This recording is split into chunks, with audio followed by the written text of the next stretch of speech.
Ulysses is a novel by the Irish author James Joyce, published in 1922. Before Joyce, no writer of fiction had so foregrounded the process of thinking. My cinema foregrounds memoir with media history, creating a new genre in my process. Like James Baldwin and Chester Himes, in fiction and essays, I deal with sex, race, class, and activism. I wanted to stretch the bounds of memoir. Real talk, a cinema of images, people, and ideas. This is the end of chapter 1. One day, while reading the campus newspaper, I saw an ad for a part-time job. The ad said it would be a good job for a college student. When I realized that the ad was for the local movie house 2 blocks from where I live, I was very excited. I called, and the person who answered said that the position had not been filled.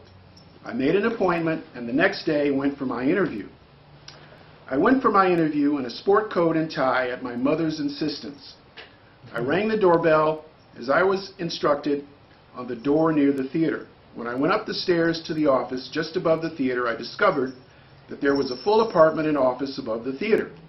The person who interviewed me was a white man named Terry Kelly. He said he was the assistant general manager for the studio theaters. He was very congenial and said he liked my name, which helped put me at ease.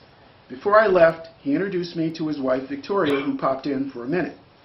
After we talked about duties and pay, I shook his hand. He asked me when I could start, and within the week I began working.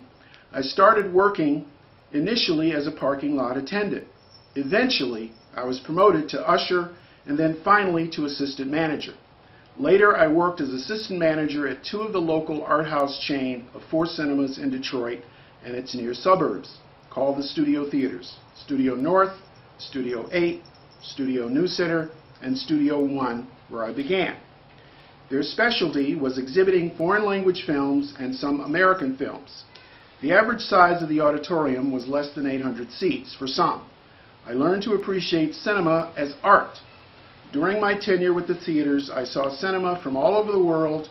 I continued to spar emotionally with my stepfather. I moved out of my parents' home in 1967.